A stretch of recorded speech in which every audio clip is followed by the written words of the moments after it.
And on the 8th day, God looked down on his planned paradise and said, I need a caretaker. So God made a farmer.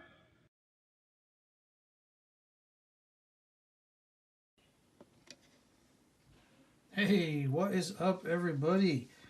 It is your favorite country boy, Numismatic Okie, and I'm going to go ahead and put this out here for future trades or just any other correspondence that you need. Here is the official Numismatic Okie address. That is Numismatic Okie, P.O. Box 3501, Bartlesville, Oklahoma 74006. Bartlesville is how you spell Bartlesville. There's only one Bartlesville in the whole country, so you can find it pretty easily. Excuse me. So, now that that's out of the way, remember how I talked about having a good relationship with your coin shop? Well, these two little piles here are things that I've gotten from the bid board that I haven't paid for yet. He wrote me an IOU. He knows I do videos on YouTube. And he wrote me an IOU and he said, just catch me after the first of the year, because I know I had told him about what our family was doing and all of that. I think part of it was they were clearing space off of their storage bins. And part of it is he knows my YouTube channel and he knows I like to have stuff to show every week and this and that. And the other, so he said, just, pay me after the new year, no big deal. And that's a relationship right there with a coin shop, when you trust you enough to hand you close to $300 worth of this is probably $275, somewhere in that range, I think is where it was, and to say, hey, just pay me after the new year. That's some trust you've built up with a coin shop who will do that. So anyway, we'll go ahead and start showing off these ones. This is, I'm trying to keep the lighting good because there's good light. I got a nice bright light in here now. It is an 1886 O, and I would call it at least an AU 58. The back is in incredible shape. See if I can get it up here and still keep the light on it. And the front. That's how much I paid for it. $26 for an 1886 Orleans. Now let's take a quick peek at our trusty friend, the Red Book. Now, obviously, Red Book tells you retail and Blue Book tells you wholesale, but let's just take a look here. We have 1886 O in a VF20. It's going to go for $39. And a 40 jumps up a little bit to 45. Then it does a much bigger jump when it gets to the AU 50. Now, I would put this at least a 58, maybe even an MS. And you'll see why I'm really hoping it's going to get an MS. But, so AU 50 is 75, and then MS 60. If it pulls an MS 60, that's a $900 coin.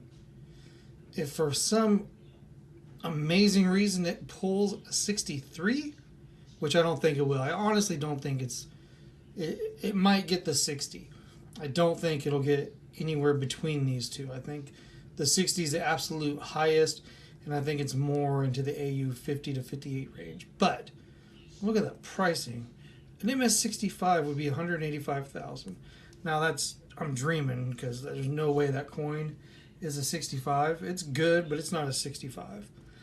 So I'm thinking somewhere between these two is what I'm thinking. I'm obviously going to send this coin off because I'd be stupid not to. And I ain't stupid. So set that one off to the side. No comments from the wife on that one. And here we have, the next one is an AU and almost uncirculated. It is a 1928S piece dollar. Now, these next two that I'm going to show, I had actually completely forgotten about. These were back in June. and they've been sitting there since then in a bin that no one noticed. So, paid $28 for it. 1928S. Let's go take a look. I haven't even looked this one up yet. 1928S. And it's a semi-key date. I wouldn't call it a key date, but it is definitely a semi-key date. 1.6 million were minted. If this were to pull an AU58, which it looks like it will, I'll show you. So, 1928S, that's what I got, right? 28S, okay. There's EF40, there's AU50 is 65. And then an MS60, and I'm sorry for the shaking, it's a new tripod thing I'm using. MS60 is 250. So 58 is probably somewhere in the 175 range. So I will definitely be sending this one off. And it's got good cartwheel. It doesn't look like it's ever been cleaned. It may have been dipped a long time ago. But it's definitely hasn't been brushed on. But I'd pull it somewhere in the AU range. I don't think this one will come close to... I don't think it'll pull a 60. I really, really don't. But it might. I doubt it. There's a few bag marks, and so it all depends on how they count on the bag marks against it. But so that's another one that'll get sent off. And then this one here, you guys saw the one I got, the Year of the Horse, that I got out of the bin, and I got it for a killer price. I got this one. This was again back in June, and it had been sitting there since then. And it is the colorized Year of the Horse. And I got it for $28. Now I haven't looked it up online yet to see. I was writing my 53 backwards a bunch back then. Guess I screwed up. So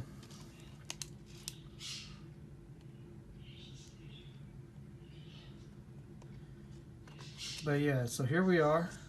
Now this one I'm just gonna go ahead and I'll tell you, it was gonna come out of this thing anyway.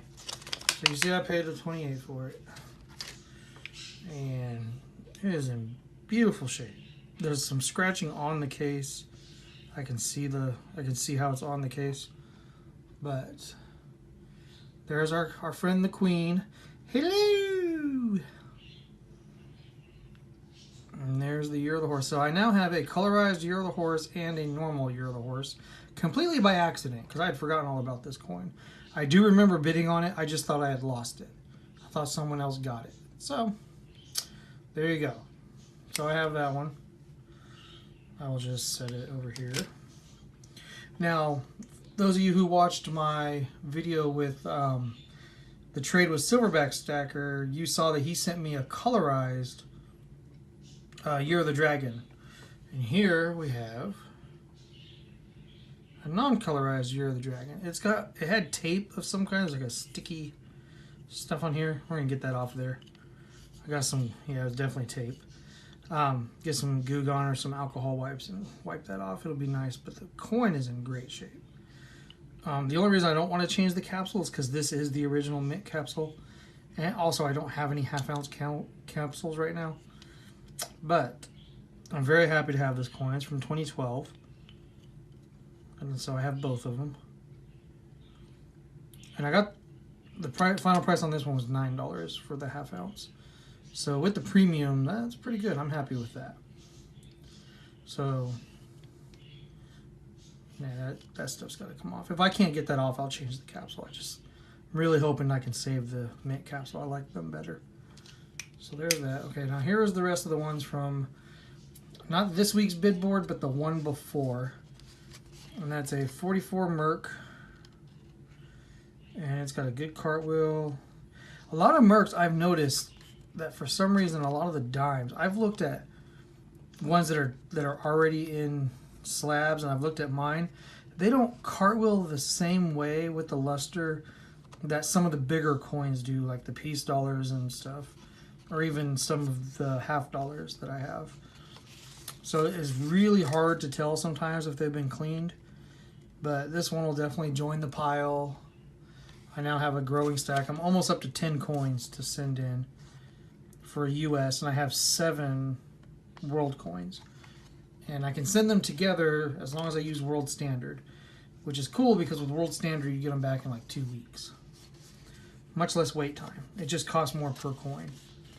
But with the number of coins I'm sending in and the values I expect them to get, I think it'll be worth it. So this one here is a 35 that is roughly the same condition as the 37 that got an MS67. So this one will definitely be going in. And then a 38D in really good shape. For especially, I mean, it's late 30s, so it's not as rare. But I haven't checked any of these for bands yet to see if they're split bands. But here's the 36D and S set. The D is not as good as the S. The S, I'm almost certain will get sent in. The only way I won't send it in is if my wife really needs it for her book, and I can't find one that's a little more worn, you know, a little more circulated. But anyway, I forgot to show the price. There's $9.50 for this pair, and then $7 for the 38, and $8 for the 35, and $6 for the 44. So that's all of them. I'm pretty sure all but maybe one of those is getting sent in. And then the last one, this is not from the bid board. This was out of the tray. He knows I like pandas and that the wife loves pandas. And he got another 10th ounce panda in. The 1980, I have the 1/4 ounce for this coin. So now I have the 1/4 and the 10th ounce for the 1988 panda. And if I remember right, he does these in the mint seal. And I could be wrong on this one because I'm not seeing the mint seal there. Yep, no mint seal. So hang on just a second. Where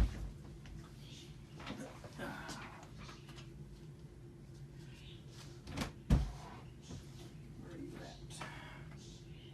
There we go. So for those of you looking for capsules, the 16, A16, that will be your 10th ounce capsule size. 22 is most of the 1/4 ounce capsule sizes. I think there might be a couple that don't fit that, but for the most part, that's what you get. So let's go ahead.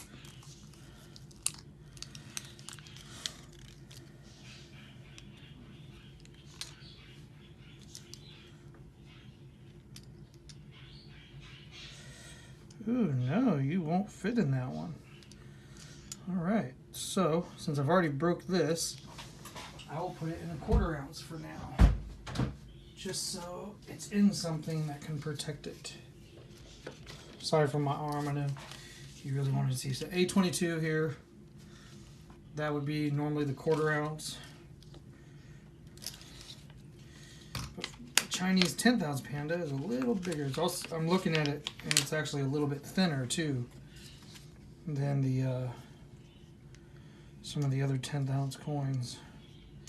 So I will set it in there, and it's obviously the wrong one for it. And I will see if I can find one, maybe 17 or 18. I'll have to look at the chart, but that'll keep it safe for now. So there it is. 1988.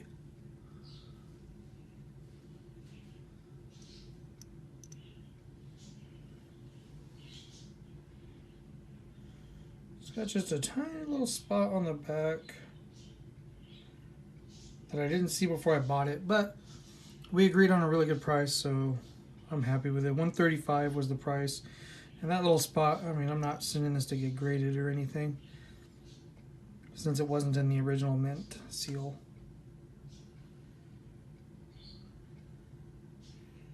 But there you go. So thanks for watching, everyone. Don't forget to like, comment, subscribe. Let me know what you think about these coins I'm getting ready to send off. will be right after the beginning of the year, and I'm going to do a video unboxing them up. And then do a video when they come back. So thanks for coming down. See you next time on the farm. I pull out my truck, stick it in the mud.